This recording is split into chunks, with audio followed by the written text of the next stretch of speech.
നമസ്കാരം. രാജ്യത്തെ മുതിർന്ന മാധ്യമ പ്രവർത്തകർ ബി ജെ പിക്കെതിരെ വ്യാജ പ്രചരണം നടത്തുന്ന ഒരു കാഴ്ച കാണുന്ന സമയത്ത് സഹതാപമാണ് തോന്നുന്നത്. കഴിഞ്ഞ ദിവസം രാജ്യത്ത് 3 നിയമസഭാ മണ്ഡലങ്ങളിലെ ഉപതെരഞ്ഞെടുപ്പിന്റെ റിസൾട്ട് വന്ന സമയത്ത് ബി ജെ പിയുടെ ദേശീയ അധ്യക്ഷൻ സ്ഥാനാർത്ഥിയായി നിന്ന് മത്സരിച്ച് വിജയിക്കുകയും അവിടെ നിന്ന് പിന്നീട് രാജിവെച്ച് ബി ജെ പിയുടെ ദേശീയ അധ്യക്ഷ ചുമതല ഏറ്റെടുക്കുന്ന സമയത്ത് ബങ്കിപ്പൂർ എന്ന് പറയുന്ന ബീഹാറിലെ നിയോജക മണ്ഡലത്തിൽ ഉപതെരഞ്ഞെടുപ്പ് വന്നു. ആ ഉപതെരഞ്ഞെടുപ്പിൽ ബി ജെ പി 19,244 വോട്ടുകൾക്ക് പരാജയപ്പെട്ടു. ശരിയാണ്, ബി ജെ പി തോറ്റു എന്നുള്ളത് ശരിയാണ്. പക്ഷെ ബി ജെ പി ബീഹാറിൽ തോറ്റത് മികച്ച അല്ലെങ്കിൽ രാജ്യം മുഴുവൻ അറിയുന്ന ഒരു പ്രധാനപ്പെട്ട ഒരു രാഷ്ട്രീയ നിരീക്ഷകനും അല്ലെങ്കിൽ ഒരു രാഷ്ട്രീയ തന്ത്രജ്ഞനുമായിട്ടുള്ള വ്യക്തിയോടാണ് എന്നുള്ളത് കൂടി നമ്മൾ മനസ്സിലാക്കണം. അവിടുത്തെ ഏറ്റവും മികച്ച സ്ഥാനാർത്ഥി അദ്ദേഹം തന്നെയായിരുന്നു ആ ഒരു മണ്ഡലത്തിലെ ഈ ഉപതെരഞ്ഞെടുപ്പിൽ, സംശയമില്ല. ബി ജെ പി പരാജയപ്പെട്ടു. അതിന് ഒരുപാട് കാരണങ്ങളുണ്ട്. പക്ഷേ ഈ കാരണങ്ങളൊന്നുമല്ല ഇതിൽ ഏറ്റവും മുഖ്യമായിട്ട് ബി ജെ പിക്കെതിരെ ആയുധമായി ഉപയോഗിക്കാൻ ശ്രമിക്കുന്നത് നമ്മുടെ രാജ്യത്തെ മുതിർന്ന മാധ്യമ പ്രവർത്തകർ പറയുന്നത് പൂർണ്ണമായിട്ടും ബങ്കിപ്പൂരിൽ യുവജനങ്ങളുടെ വലിയ രീതിയിലുള്ള പ്രതികരണമായിരുന്നു. അല്ലെങ്കിൽ സി ജെ പി പാർട്ടിയുടെ എല്ലാം സമരങ്ങൾ എഫക്ട് ചെയ്തു ഈ ഒരു മണ്ഡലത്തിൽ. കൂടാതെ ഇതൊരു പട്നയിലെ നഗര കേന്ദ്രീകൃതമായിട്ടുള്ള മണ്ഡലമാണ്. ആ മണ്ഡലങ്ങൾ അല്ലെങ്കിൽ നഗരങ്ങളിൽ ബി ജെ പി വോട്ടുകൾ തകർന്ന് തരിപ്പണമാകുന്നു, ബി ജെ പി ഇല്ലാതെയാകുന്നു എന്നാണ് ഇവർ പറയുന്നത്. ഈ പറയുന്നതിനോടൊപ്പം തന്നെ ഇവർ പറയാത്ത മറ്റൊരു കാര്യം കൂടിയുണ്ട്. ഗുജറാത്തിലും ഇതുപോലെ തന്നെ ഉപതെരഞ്ഞെടുപ്പ് നടന്നോട്ടൊരു സീനിയർ ആയിട്ടുള്ള ബി ജെ പി നേതാവ് മരണപ്പെട്ടു. B J P M L A senior ആയിട്ടുള്ള നേതാവാണ്. അദ്ദേഹം മരണപ്പെട്ടതിന്റെ അടിസ്ഥാനത്തിലായിരുന്നു മഞ്ചൽപൂർ എന്ന് പറയുന്ന ഗുജറാത്തിലെ വഡോദര മുനിസിപ്പാലിറ്റിയിൽ പെടുന്ന, വഡോദര മുനിസിപ്പാലിറ്റി എന്ന് പറഞ്ഞാൽ രാജ്യത്ത് തന്നെ ഏറ്റവും മികച്ച രീതിയിലുള്ള മുനിസിപ്പാലിറ്റികൾ ഒന്നാണ്. മെട്രോ സിറ്റിയാണ്. ഈ മെട്രോ സിറ്റി എന്ന് പറഞ്ഞാൽ ഒരു ഗ്രാമപ്രദേശം പോലും ഈ മെട്രോ സിറ്റിയുടെ അകത്ത് ഉൾപ്പെടുന്നില്ല, അല്ലെങ്കിൽ ഈ ഒരു സിറ്റിയുമായി ബന്ധപ്പെട്ടുകൊണ്ട് ഉൾപ്പെടുന്നില്ല എന്നുള്ളത് യാഥാർത്ഥ്യമാണ്. ഈ സിറ്റിയിൽ, ഈ വഡോദര സിറ്റിയിൽ തന്നെ ഉൾപ്പെടുന്ന ഒരു മണ്ഡലമാണ് മഞ്ചൽപൂർ. പൂർണ്ണമായിട്ടും 100% നഗര വോട്ടർമാരുള്ള ഒരു മണ്ഡലമാണ്. നമ്മളത് മനസ്സിലാക്കണം. ഈ മണ്ഡലത്തിൽ 30,945 വോട്ടുകൾക്ക് സതീഷ് പട്ടേൽ എന്ന് പറയുന്ന ബി ജെ പിയുടെ സ്ഥാനാർത്ഥി വിജയിച്ചിരിക്കുന്നു. അപ്പോൾ ഈ സ്ഥലത്തുള്ള വലിയ രീതിയിലുള്ള ജെൻസി വിഭാഗം മുഴുവൻ, ജെൻസി കിഡ്സ് പൂർണ്ണമായിട്ടും ബി ജെ പി വോട്ട് ചെയ്തു എന്ന് തന്നെയാണ് പറയാൻ.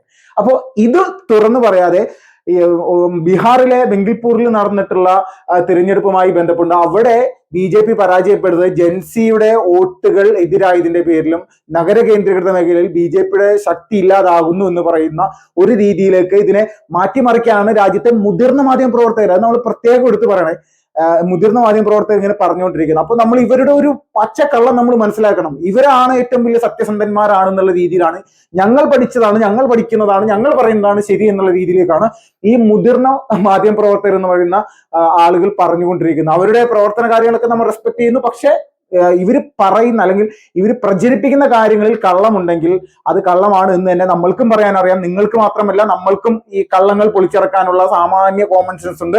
അതിന്റെ അടിസ്ഥാനത്തിലാണ് ഗുജറാത്തിലെ ഉപതെരഞ്ഞെടുപ്പ് നടന്നിട്ടുള്ള മണ്ഡലമായിട്ടുള്ള മഞ്ചൽപൂരിൽ ബി ജെ പിക്ക് ശക്തമായിട്ടുള്ള വിജയം ഉണ്ടായിട്ടുണ്ട് എന്നുള്ളത് നിങ്ങളുടെ മുന്നിലേക്ക് തന്നെ ഞങ്ങൾ തുറന്നു. എന്തുകൊണ്ട് നിങ്ങൾ വഡോദരയിലെ മഞ്ചൽപൂരിൽ നടന്നിട്ടുള്ള തിരഞ്ഞെടുപ്പുമായി ബന്ധപ്പെട്ടുകൊണ്ട് പൂർണ്ണമായിട്ട് 100% നഗര കേന്ദ്രീകൃതമായിട്ടുള്ള മണ്ഡലത്തിലെ തിരഞ്ഞെടുപ്പുമായി ബന്ധപ്പെട്ടുകൊണ്ട് എന്തുകൊണ്ട് നിങ്ങൾ സംസാരിക്കുന്നില്ല എന്നുള്ളതാണ് ഇവിടെ ചോദിക്കാനുള്ളത്. ഇത് ചോദിക്കുന്ന സമയത്ത് നിങ്ങൾ വേറെ രീതിയിലൊക്കെ പോയിട്ട് കാര്യമില്ല. 100% നഗര കേന്ദ്രീകൃതമായിട്ടുള്ള മണ്ഡലം എന്തുകൊണ്ട് അവിടെ ബി ജെ പി വിജയിച്ചു? അപ്പൊ എന്താണ് വരാനിരിക്കുന്ന ഗുജറാത്തിലെ നിയമസഭാ തെരഞ്ഞെടുപ്പിന്റെ റിസൾട്ട് എന്തായിരിക്കും എന്നുള്ളത് നമ്മളൊന്ന് ചിന്തിച്ചു നോക്കൂ. ഇതിൽ നമ്മൾക്കറിയാം, ബീഹാർ നിയമസഭ ഇലക്ഷൻ കഴിഞ്ഞിട്ട് ഏകദേശം 1 വർഷത്തിനുള്ളിലാണ് ബീഹാർ നിയമസഭ ഇലക്ഷൻ കഴിഞ്ഞ് ഇനിയിപ്പോ 2030 ആവണം. അടുത്ത പാർലമെന്റ് ഇലക്ഷന് ശേഷമാണ് ബീഹാറിൽ ഇലക്ഷൻ വരുന്നത്. അതും 1 വർഷങ്ങൾക്ക് ശേഷം 2030 31 എന്നറിയില്ല. ആ ഒരു സമയത്താണ് ഇനി ബീഹാർ ഇലക്ഷൻ വരാൻ പോകുന്നത്. അപ്പൊ നമ്മൾ ചിന്തിച്ചു നോക്കുക. നമ്മൾ ചിന്തിക്കുക, വരാനിരിക്കുന്ന അടുത്ത ഏകദേശം 6 മാസങ്ങൾക്ക് അപ്പുറമുള്ള ഗുജറാത്ത് നിയമസഭാ തിരഞ്ഞെടുപ്പാണോ പ്രാധാന്യം, അല്ലെങ്കിൽ 5 വർഷങ്ങൾക്ക് അപ്പുറം അല്ലെങ്കിൽ 4 വർഷങ്ങൾക്ക് അപ്പുറമുള്ള ബീഹാർ ഇലക്ഷൻ ആണോ നമ്മളെ രാജ്യത്തെ സംബന്ധിച്ച് ഏറ്റവും പ്രധാനപ്പെട്ടത്? നമുക്ക് നിസ്സാരമായിട്ട് പറയാം, ഗുജറാത്തിലെ നിയമസഭാ ഇലക്ഷനിൽ ബി ജെ പി 186-ൽ 185 സീറ്റുമായിട്ടാണ് നിലവിൽ നിൽക്കുന്നത്. ഇതിൽ ഏകദേശം ഇത്തവണ 170 സീറ്റിലേക്കെങ്കിലും എത്തിക്കുക എന്നുള്ള ലക്ഷ്യമാണ്. മുഴുവൻ സീറ്റുകൾ 186 സീറ്റുകളും ജയിക്കണം എന്നുള്ള രീതിയിലേക്കുള്ള പ്രവർത്തനമാണ് ബി ജെ പി അവിടെ സ്റ്റാർട്ട് ചെയ്തിരിക്കുന്നത്. അതിന്റെ ആദ്യത്തെ സ്റ്റെപ്പ് എന്നുള്ള രീതിയിലേക്കുള്ള പ്രവർത്തനമായിരുന്നു ഈ നിയമസഭാ തെരഞ്ഞെടുപ്പിൽ ഗുജറാത്തിലെ ഈ മഞ്ചൽപൂർ മണ്ഡലത്തിൽ ബി ജെ പി കാഴ്ചവെച്ചത്. പൂർണ്ണമായിട്ടും നഗര കേന്ദ്രീകൃതമായിട്ടുള്ള മണ്ഡലത്തിൽ ബി ജെ പിക്ക് അതിശക്തമായിട്ട് പൂർണ്ണമായിട്ടുള്ള വിജയം ഉണ്ടായിരിക്കുന്നു. CJP-യുടെ പ്രവർത്തകരും പാർട്ടി പാർട്ടി അംഗങ്ങളായിട്ടുള്ള ആളുകൾ സോഷ്യൽ മീഡിയ വഴി നിരന്തരമായിട്ട് പറഞ്ഞു മെഴുകിക്കൊണ്ടിരിക്കുന്ന ഒരേ ഒരു കാര്യമാണ് BJP-യുടെ കൈകളിൽ നിന്ന് പോകുന്നു. നഗരകേന്ദ്രീകൃതമായിട്ടുള്ള സ്ഥലങ്ങളിലെ വിദ്യാർത്ഥികളുടെ സമരമായിരുന്നു ദില്ലിയിൽ കണ്ടത്. ദില്ലിയിലെ ഈ സമരവുമായി ബന്ധപ്പെട്ടുകൊണ്ട് ഒറ്റ കാര്യം മാത്രമേ നിങ്ങളോട് പറയാനുള്ളൂ. നഗരകേന്ദ്രീകൃത വോട്ടുകൾ നിങ്ങളിൽ നിന്ന് നഷ്ടമാകുന്നു. നിങ്ങൾ ആദ്യം ഈ രാജ്യത്ത് തുടക്കം കുറിച്ചത് നഗരകേന്ദ്രീകൃതമായിട്ടുള്ള വോട്ടുകളായിരുന്നു. അതിനെ ഞങ്ങൾ നശിപ്പിക്കാൻ പോകുന്നു.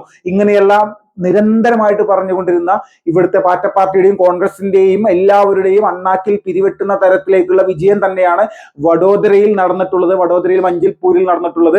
ഇതൊരു നിസ്സാരമായിട്ടുള്ള സിറ്റി അല്ല. ഇത് ബീഹാറിലെ പോലെയുള്ള സിറ്റികളൊന്നുമല്ല.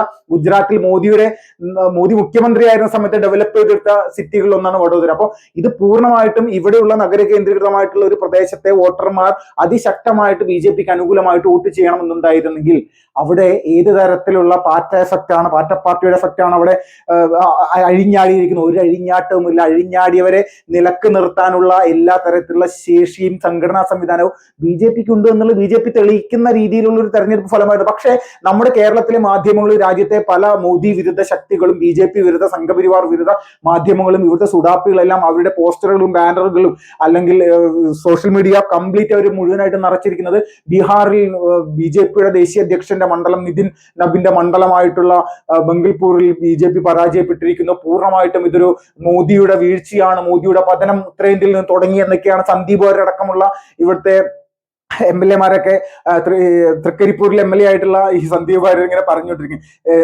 തൃക്കരിപ്പൂരിൽ നിന്ന് ബങ്കിപ്പൂരിലേക്ക് തൃക്കരിപ്പൂരിൽ നിന്ന് ഒരു ആശംസകൾ എന്നുള്ള രീതിയിലേക്കാണ് ഈ നമ്മുടെ സന്ദീപ് വാര്യരൊക്കെ കമന്റുകൾ ഇട്ടിരിക്കുന്നത്, അല്ലെങ്കിൽ പോസ്റ്റ് അദ്ദേഹത്തിന്റെ ഫേസ്ബുക്കിൽ എഴുതിയിട്ടിരിക്കുന്നത്. ഒരു കമന്റും ഒരു പോസ്റ്റ് ചെയ്തിട്ടും കാര്യമില്ല. ഈ രാജ്യത്ത് ജനങ്ങളിടയിൽ ഇറങ്ങി പ്രവർത്തിക്കാൻ എല്ലാ തരത്തിലുമുള്ള സംവിധാനങ്ങളുള്ള ഒരേ ഒരു പാർട്ടിയായിട്ട് മാറിയിരിക്കുന്നത് BJP-ആണ്. BJP-യെ നേരിടാനുള്ള ശേഷിയിലേക്ക് നിങ്ങൾ CJP പക്ഷക്കാരെ പൂർണ്ണമായിട്ടും കൂടെ നിർത്തിയാൽ പോലും സാധിക്കില്ല. ഈ രാജ്യത്തെ ജനങ്ങളെ സംബന്ധിച്ച് 2014 മുന്നേ ഈ രാജ്യത്ത് ജീവിച്ചിരുന്ന ആളുകൾ ഇപ്പോഴും ഇവിടെ ആരും മരണപ്പെട്ടു പോയിട്ടൊന്നുമില്ല. 2004-നും 2014-നും ഇടയിൽ ജീവിച്ചിട്ടുള്ള ഈ രാജ്യത്തെ ദേശസ്നേഹികളായിട്ടുള്ള ജനങ്ങളെ സംബന്ധിച്ച് അവർക്കറിയാം UPA പോലെയുള്ള ഒരു ഐക്യം അല്ലെങ്കിൽ ഒരു മുന്നണി ഈ രാജ്യം ഭരിച്ചു കോൺഗ്രസിന്റെ നേതൃത്വത്തിൽ. അത് ഏതെല്ലാം തരത്തിലുള്ള അഴിമതി നടത്തിയിട്ടുണ്ടെന്നും ഭീകരവാദികൾക്ക് ബോംബുകൾ പൊട്ടിക്കാനുള്ള അവസരങ്ങൾ ഒരുക്കി കൊടുത്തിട്ടുണ്ടെന്നുള്ളത് കൃത്യമായിട്ട് അറിയാം. ഒരു രീതിയിലും ഈ 2004-നും 2014-നും ഇടയിൽ 18 വയസ്സ് കഴിഞ്ഞിട്ടുള്ള അല്ലെങ്കിൽ ഇവിടെ ജീവിച്ചിരുന്ന ഒരു വ്യക്തിയെ സംബന്ധിച്ച് അവർ ഒരിക്കലും ഇനി നിങ്ങളുടെ ഒരു രാഷ്ട്രീയ സംവിധാനത്തിന് വോട്ട് ചെയ്യുമെന്ന് വിചാരിക്കരുത്. വരുന്ന നിയമസഭാ തെരഞ്ഞെടുപ്പ് ഗുജറാത്തിലും UP-ലും ഹിമാചൽ പ്രദേശ് അടക്കമുള്ള മണിപ്പൂർ അടക്കമുള്ള പല സംസ്ഥാനങ്ങളിൽ നടക്കാൻ പോവുകയാണ്. അതിൽ ത്രിപുരയും പെടും. ഇതിൽ ഏറ്റവും മുഖ്യമായിട്ട് നമ്മൾ മനസ്സിലാക്കണം, 2027 അടുത്ത വർഷം ആദ്യം നടക്കുന്ന ഗുജറാത്ത് തിരഞ്ഞെടുപ്പുമായി ബന്ധപ്പെട്ടുകൊണ്ട് പരിശോധിച്ച് കഴിഞ്ഞാൽ കൃത്യമായിട്ടും വ്യക്തമായിട്ടും നമ്മൾക്ക് അറിയാൻ സാധിക്കുന്ന വിഷയം ഇത് തന്നെയാണ്. 155 സീറ്റുകളാണ് തവണ ഉള്ളത്, കഴിഞ്ഞ തവണ കിട്ടിയത്. അത് 170-ലേക്കെങ്കിലാക്കും. 186 എന്ന് പറയുന്ന ആ ഒരു പൂർണ്ണ സംഖ്യ അത് പൂർണ്ണമാക്കാൻ പൂർണ്ണമായിട്ടും താമര വിരിക്കുന്ന തരത്തിലേക്കുള്ള നിലപാടുകൾ സ്വീകരിക്കാനാണ് BJP മുന്നോട്ട് വരുന്നത്. അതിന്റെ ഒരു തുടക്കം മാത്രമാണ്. അപ്പോൾ നഗര കേന്ദ്രീകൃത വോട്ടർമാരില്ലാതെയായി BJP-യിൽ നിന്ന് കൊഴിഞ്ഞു പോകുന്നു എന്നൊക്കെ പറയുന്ന മുതിർന്ന മാധ്യമ പ്രവർത്തകർ ശ്രദ്ധിക്കുക. വഡോദര പൂർണ്ണമായിട്ടും 100% നഗര കേന്ദ്രീകൃതമായിട്ടുള്ള ഒരു മണ്ഡലമാണ്. ആ മണ്ഡലത്തിൽ BJP പൂർണ്ണമായിട്ടും വിജയിച്ചിരിക്കുന്നു. വന്ദേ മാതരം.